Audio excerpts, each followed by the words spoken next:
जय हिंद दोस्तों, कैसे आप सभी। आशा करता हूँ बहुत ही अच्छे होंगे। अगर आने वाले टाइम में आपका एग्जाम है तो यह वीडियो आपके लिए बहुत ही इंपॉर्टेंट हो सकती है। चलिए वीडियो की शुरुआत करते हैं। देखते हैं पहला क्वेश्चन क्या है। पहला क्वेश्चन है, किस भारतीय राज्य में हार्नबिल त्यौहार मनाया जाता है। तो भारत के नागालैंड राज्य में हार्नबिल त्यौहार मनाया जाता है।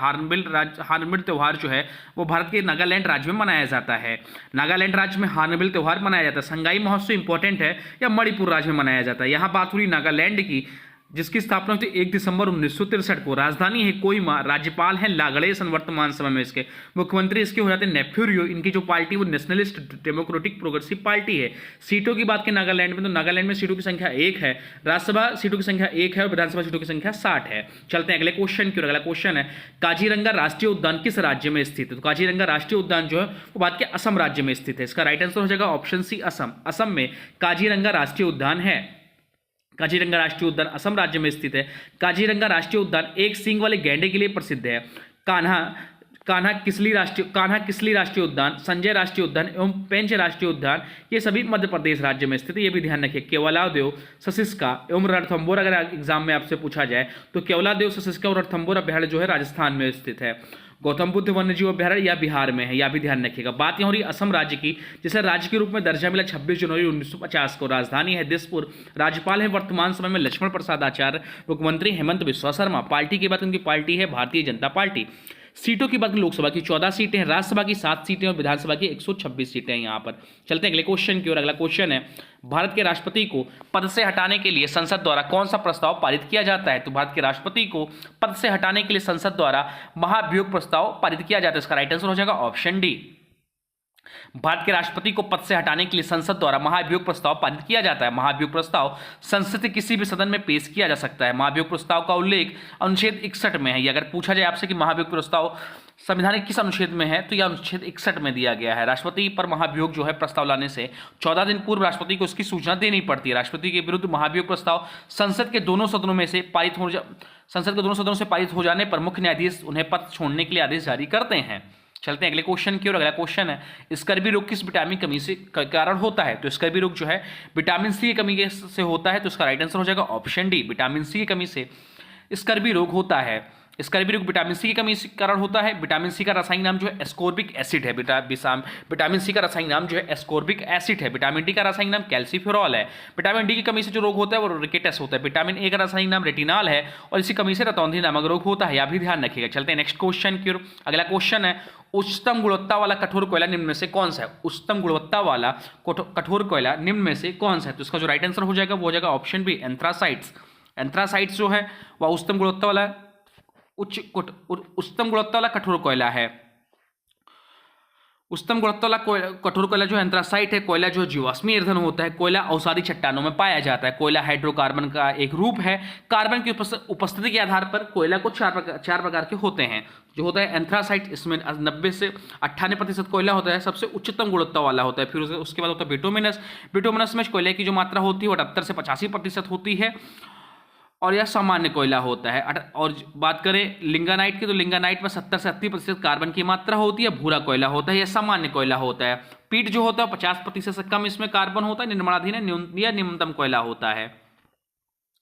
चलते हैं अगले क्वेश्चन की ओर। अगला क्वेश्चन है, सचिन तेंदुलकर ने कहां और किस देश के साथ खेलते हुए अपना 100वां शतक बनाया था। तो सचिन तेंदुलकर ने कहां और किस देश के साथ खेलते हुए अपना 100वां शतक बनाया था। उसका राइट आंसर हो जाएगा ऑप्शन डी, शेरे बांग्ला स्टेडियम, बांग्लादेश में। सचिन तेंदुलकर ने शेरे बांग्ला स्टेडियम में बांग्लादेश के साथ खेलते हुए अपना 100वां शतक बनाया था। सचिन तेंदुलकर को मास्टर ब्लास्टर और क्रिकेट का भगवान जैसे नामों से भी संबोधित किया जाता है। चलते हैं अगले क्वेश्चन की ओर। अगला क्वेश्चन है, शेरशाह सूरी द्वारा जारी किया गया चांदी का सिक्का क्या कहलाता। तो शेरशाह सूरी द्वारा जारी किया गया चांदी का सिक्का जो नाम था वो था रुपया। रुपया इसका राइट आंसर हो जाएगा ऑप्शन डी, इसका राइट आंसर हो जाएगा। शेरशाह सूरी द्वारा जारी किया गया चांदी का सिक्का रुपया कहलाता था। रुपया 178 ग्रेन का होता था। अगर आपसे एग्जाम में पूछ रुपया कितने ग्रेन का होता है तो रुपया का जो होता था वो 178 ग्रेन का होता था। शेरशाह ने पाटलिपुत्र को पटना के नाम से बसाया था। शेरशाह के काल में मलिक मोहम्मद जायसी ने पद्मावत नामक ग्रंथ की रचना की थी। शेरशाह का जो मकबरा है बहुत बड़े एग्जाम में पूछा गया है। तो शेरशाह का मकबरा जो सासाराम बिहार में स्थित है, यह भी ध्यान रखिए। चलते हैं अगले क्वेश्चन की ओर। अगला क्वेश्चन है, भारतीय संविधान के किस अनुच्छेद में शोषण के विरुद्ध मौलिक अधिकार का प्रावधान किया गया है। तो भारतीय संविधान के किस अनुच्छेद में शोषण के विरुद्ध मौलिक अधिकार का प्रावधान किया गया। तो उसका राइट आंसर हो जाएगा अनुच्छेद 23 और 24 में। राइट आंसर हो जाएगा ऑप्शन बी, अनुच्छेद 23 और 24।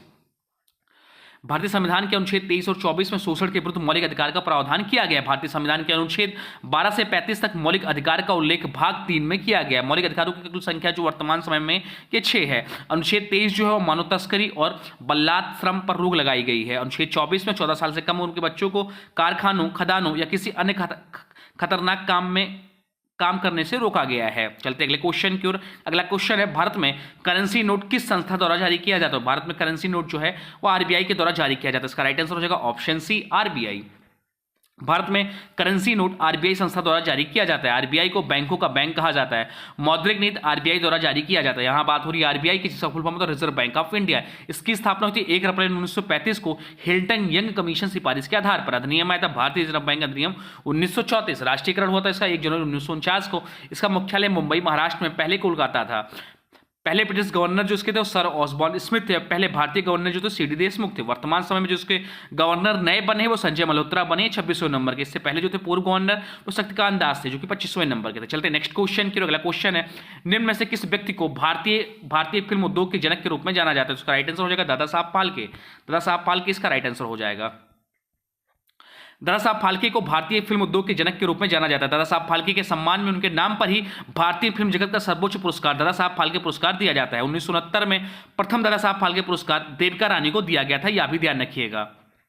चलते हैं अगले क्वेश्चन की ओर। अगला क्वेश्चन, मैट्यूर बांध किस नदी पर निर्मित और किस राज्य में स्थित है? तो मैट्यूर बांध जो है कावेरी नदी पर स्थित तमिलनाडु राज्य में। इसका राइट आंसर हो जाएगा ऑप्शन डी। मैट्यूर बांध कावेरी नदी पर निर्मित तमिलनाडु राज्य में स्थित है। सरदार सरोवर बांध जो है नर्मदा नदी पर मध्य प्रदेश, राजस्थान, महाराष्ट्र और गुजरात में संयुक्त रूप से बहती है। तुंगभद्रा नदी पर तुंगभद्रा परियोजना स्थित है जो कर्नाटक एवं आंध्र प्रदेश की संयुक्त परियोजना है। भारत की प्रथम बहुउद्देशीय नदी घाटी परियोजना जो है दामोदर घाटी परियोजना, यह भी ध्यान रखिए। चलते हैं अगले क्वेश्चन की। अगला क्वेश्चन, निम्न में से कौन सी प्रतियोगिता भारतीय फुटबॉल से संबंधित नहीं है? निम्न में से कौन सी प्रतियोगिता भारतीय फुटबॉल से संबंधित नहीं है? तो उसका राइट आंसर हो जाएगा option C, Ranji trophy. Ranji trophy जो है क्रिकेट से संबंधित है, तो उसका राइट आंसर हो जाएगा option C, Ranji trophy. Ranji trophy प्रतियोगिता भारतीय फुटबॉल से संबंधित नहीं है। रणजी ट्रॉफी जो है क्रिकेट से संबंधित है। बाकी जो है आपका फेडरेशन कप, डूरंड कप और संतोष ट्रॉफी, यह सभी फुटबॉल से संबंधित हैं। चलते नेक्स्ट क्वेश्चन की। अगला क्वेश्चन है, लाहो किस राज्य की नृत्य शैली है? लाहो किस राज्य की लोक नृत्य शैली? उसका राइट आंसर हो जाएगा ऑप्शन सी, मेघालय। मेघालय जो है, मेघालय राज्य की लाहो जो है लोक राज्य की नृत्य शैली है। लाहो मेघालय राज्य की नृत्य शैली है। नोंगक्रेम, सादसुक, वंगाला और खासी ये सभी भी मेघालय राज्य का प्रमुख नृत्य है। बात हुई मेघालय की, जिसकी स्थापना हुई 1 अप्रैल 1970 को। राजधानी है शिलांग, राज्यपाल है CH विजयशंकर, मुख्यमंत्री है कॉर्नाड संगमा, पार्टी इनके नेशनल पीपल्स पार्टी। सीटों की बात करें, लोकसभा की 2 सीटें हैं, राज्यसभा की 1 सीट और विधानसभा की 60 सीटें हैं यहाँ पर। चलते नेक्स्ट क्वेश्चन की। अगला क्वेश्चन, भारत ने पहली बार हॉकी में विश्व कप का किताब कब जीता था? भारत ने पहली बार हॉकी में विश्व कप का किताब कब जीता था? इसका राइट आंसर हो जाएगा ऑप्शन बी, 1975 में। 1975 में भारत ने पहली बार हॉकी में विश्व कप किताब जीता था। भारत ने अब तक हॉकी में विश्व कप किताब केवल एक बार जीता है, जो कि 1975 में। यह विश्व कप 1975 वाला जो हुआ था और मलेशिया में हुआ था, यह तीसरा संस्करण था हॉकी का। इस विश्व कप में भारत ने पाकिस्तान को 2-1 से हराया था। इस विश्व कप टीम के कप्तान जो थे अजीत पाल सिंह थे। और पहला हॉकी विश्व कप जो होता 1971 में स्पेन के शहर बार्सिलोना में हुआ था। इस विश्व कप की विजेता जो थी पाकिस्तान टीम थी और उप विजेता थी स्पेन थी। हॉकी विश्व कप 2023 जो हुआ था हाल ही में, वो भारत के भुवनेश्वर में हुआ था। इस विश्व कप की विजेता टीम थी जर्मनी और उप विजेता टीम थी बेल्जियम। अगला जो हॉकी का विश्व कप होगा वो 2026 में होगा और इसका जो आयोजन होगा बेल्जियम और नीदरलैंड में होगा। चलते हैं अगले क्वेश्चन की ओर। अगला क्वेश्चन, दुनिया का सबसे पुराना टेनिस टूर्नामेंट कौन सा है? दुनिया का सबसे पुराना टेनिस टूर्नामेंट कौन सा है? तो उसका राइट आंसर हो जाएगा विंबलडन ओपन। विंबलडन ओपन दुनिया का सबसे पुराना टेनिस टूर्नामेंट होता है। दुनिया का सबसे पुराना टेनिस टूर्नामेंट विंबलडन ओपन है। ऑस्ट्रेलिया ओपन जो कि 1905 से स्टार्ट हुआ, फ्रेंच ओपन 1891 में, विंबलडन ओपन 1877 में और यूएस ओपन 1881 में। ये क्रमशः होते हैं। साल में सबसे पहले ऑस्ट्रेलियन ओपन, उसके बाद फ्रेंच ओपन, फिर विंबलडन ओपन और उसके बाद यूएस ओपन होता है। विंबलडन जो होता है घास के मैदान पर होता है, फ्रेंच ओपन जो होता है मिट्टी के मैदान पर होता है। बाकी ऑस्ट्रेलिया ओपन और यूएस ओपन जो होता है हार्ड कोर्ट पर खेला जाता है। यह भी ध्यान रखिएगा, पूछा जाता है क्वेश्चन एग्जाम में। नेक्स्ट क्वेश्चन है, गंगूबाई हंगल का संबंध मुख्य रूप से किस घराने से था? तो गंगूबाई हंगल का संबंध जो था वह मुख्य रूप से किराना घराने से था। किराना घराने संबंध था गंगूबाई हंगल का। गंगूबाई हंगल का संबंध मुख्य रूप से किराना घराने से था। किराना घराना का संबंध मुख्य रूप से उत्तर प्रदेश के मुजफ्फरनगर से है। इसके संस्थापक जो थे किराना घराने के, वो करीम खां थे।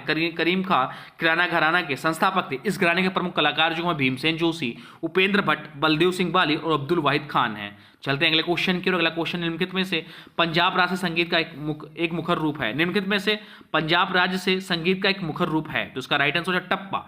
टप्पा इसका राइट आंसर हो जाएगा। टप्पा पंजाब राज्य संगीत का एक मुख्य रूप है। जुगनी, सुहाग, लोरियन और घोरियन, यह सभी भी पंजाब राज्य का प्रमुख संगीत है। बात होनी पंजाब राज्य की, जिसकी स्थापना होती है 1 नवंबर 1966 को। राजधानी है चंडीगढ़। राज्यपाल होते हैं गुलाब चंद कटारिया। मुख्यमंत्री हैं भगवंत सिंह मान, ये आम आदमी पार्टी से हैं। और पंजाब में बात सीटों की, तो लोकसभा की यहाँ 13 सीटें हैं, राज्यसभा की 7 सीटें और विधानसभा की 117 सीटें हैं यहाँ पर। चलते हैं अगले क्वेश्चन की ओर। अगला क्वेश्चन है, चिथराई उत्सव किस राज्य में मनाया जाता है? चिथराई उत्सव किस राज्य में मनाया जाता है? तो उसका जो राइट आंसर हो जाएगा वह हो जाएगा तमिलनाडु में। तमिलनाडु में यह उत्सव मनाया जाता है। चिथरई जो उत्सव होता है तमिलनाडु राज्य में मनाया जाता है। बात यह चिथरई उत्सव की, या तमिलनाडु में मनाया जाता है। और तमिलनाडु राज्य का अन्य प्रमुख उत्सव जो होता है वो पोंगल है, महामहम है, चित्रात्ती है, जलीकट्टू, पुथुंडू है। पुथुंडू जो है तमिलनाडु का जो होता है 9 वर्ष पे होता है, यह भी ध्यान रखिएगा। बात यह तमिलनाडु की, जिसका गठन होता है 1 नवंबर 1956 को। राजधानी है चेन्नई। राज्यपाल हो जाते हैं आर्यन रवि। मुख्यमंत्री होते हैं एम के स्टालिन, जिनका पूरा नाम है मुथुवेल करुणानिधि स्टालिन। वो नए उप मुख्यमंत्री बने उदयनिधि स्टालिन। इनकी जो पार्टी वो है ऑल इंडिया अन्ना द्रविड़ मुंडेम कंगनम। सीटों की बात करें, लोकसभा की 39 सीटें हैं, राज्यसभा की 18 सीटें, विधानसभा की 234 सीटें हैं यहाँ पर। चलते हैं अगले क्वेश्चन की ओर। अगला क्वेश्चन है, सूरत को भारत की किस सिटी के नाम से जानते हैं? सूरत को भारत की किस सिटी के नाम से जानते हैं? इसका राइट आंसर हो जाएगा ऑप्शन है डायमंड सिटी। डायमंड सिटी के नाम से सूरत को जानते हैं। सूरत को भारत का डायमंड सिटी के नाम से जानते हैं। सूरत का अन्य नाम जो है ग्रीन सिटी, मक्का का प्रवेशद्वार भी कहते हैं। सूरत का पुराना नाम सूरपुर है। सूरत जो है ताप्ती नदी किनारे स्थित है। श्वेत नगरी और झीलों का शहर उदयपुर को कहते हैं। और पिंक सिटी जो कहते हैं वो जयपुर को कहते हैं। ब्लू सिटी की बात करें तो ब्लू सिटी जोधपुर शहर को कहते हैं। यहाँ भी ध्यान रखिए। चलते हैं अगले क्वेश्चन की ओर। अगला क्वेश्चन है, भारत में जब पहली रेलवे लाइन बिछाई गई उस समय गवर्नर जनरल कौन था? तो भारत में जब पहली रेलवे लाइन बिछाई गई उस समय जो गवर्नर जनरल था वो लॉर्ड डलहौजी था। लॉर्ड डलहौजी उस टाइम का गवर्नर जनरल था। भारत में जब पहली रेलवे लाइन बिछाई गई उस समय जो गवर्नर जनरल था वो लॉर्ड डलहौजी था। लॉर्ड डलहौजी का कार्यकाल 1848 से 1856 था। लॉर्ड डलहौजी के काल में 1848 में राज्य नीति अपनाई गई, या इसमें प्रथम राज्य इसके तहत जो है सतारा, जो कि महाराष्ट्र में वर्तमान समय, इसको हड़पा गया। चलते हैं अगले क्वेश्चन की। अगला क्वेश्चन है, भारत की संविधान सभा का परामर्शदाता कौन था? तो भारत की संविधान सभा का परामर्शदाता जो थे वो BN राव थे। श्री BN राव भारत के संविधान सभा के परामर्शदाता थे। इसका राइट आंसर हो जाएगा ऑप्शन सी। भारत की संविधान सभा का परामर्शदाता श्री BN राव थे। श्री BN राव संवैधानिक सलाहकार भी थे, यह भी ध्यान रखें। संविधान का पहला प्रारूप श्री BN राव ने ही बनाया था। अक्टूबर 1947 में इन्होंने यह संविधान का पहला प्रारूप बनाया था। उसमें जो अनुच्छेदों की संख्या थी वो 243 अनुच्छेद बताया था इन्होंने। चलते अगले क्वेश्चन के। अगला क्वेश्चन है, निम्नलिखित में से किसके द्वारा भारत की संविधान सभा का गठन किया गया? निम्नलिखित में से किसके द्वारा भारत की संविधान सभा का गठन किया गया? तो उसका राइट आंसर हो जाएगा कैबिनेट मिशन योजना के अंतर्गत। कैबिनेट मिशन योजना के अंतर्गत भारत की संविधान सभा का गठन किया गया। कैबिनेट मिशन जो है वह भारत आया 24 मार्च 1946 को। बहुत एग्जाम में पूछा गया है। तो कैबिनेट मिशन 24 मार्च 1946 को दिल्ली आया।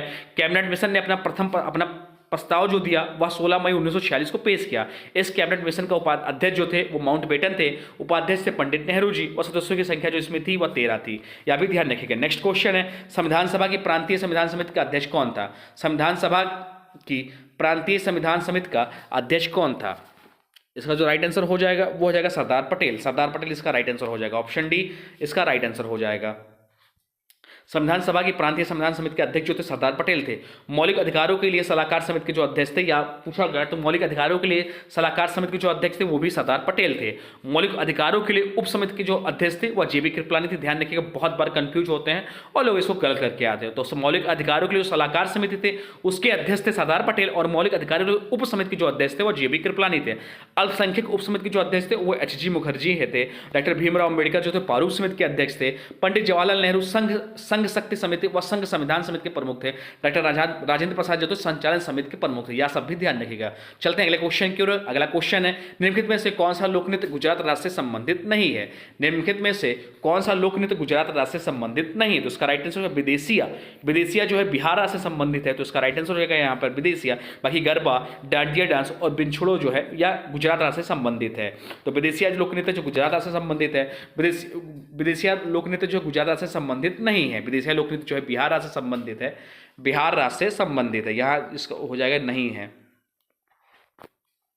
विदिशा लोक नृत्य बिहार राज्य से संबंधित है। गरबा जो है, गरबा डांडिया रास, गरबा डांडिया, डांडिया रास, बिछड़ो लोक नृत्य जो है गुजरात राज्य से संबंधित है।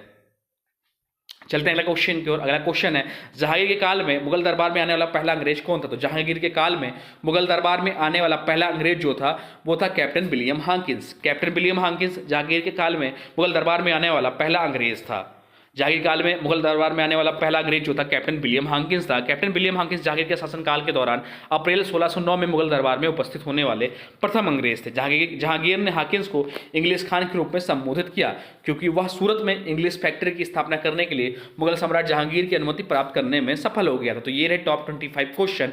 वीडियो कैसा लगा जरूर बताइएगा। हाँ, अब आपसे इस वीडियो से क्वेश्चन, इसका राइट आंसर आप लोग कमेंट में बताना है। आज की वीडियो से क्वेश्चन है, सूरत को भारत किस सिटी के नाम से जानते हैं? सूरत को भारत की किस सिटी से नाम के जानते हैं? इसका जो भी राइट आंसर होगा कमेंट बॉक्स में जरूर बताइए। साथ में वीडियो कैसा लगा इसके बारे में भी जरूर बताइए। हाँ, कुछ सुझाव हो तो वह भी जरूर बताइएगा। और हाँ, अभी तक आपने वीडियो को लाइक नहीं किया है तो प्लीज़ वीडियो को लाइक कर दीजिए। मेरी मेहनत पसंद आ रही तो प्लीज़ वीडियो को लाइक कर दीजिए, वीडियो को किसी स्टडी ग्रुप में शेयर कर दीजिए। चलिए मिलते हैं एक नए वीडियो, तब तक के लिए thanks for watching Nand classes. For more update please subscribe Nand classes. जय हिंद, जय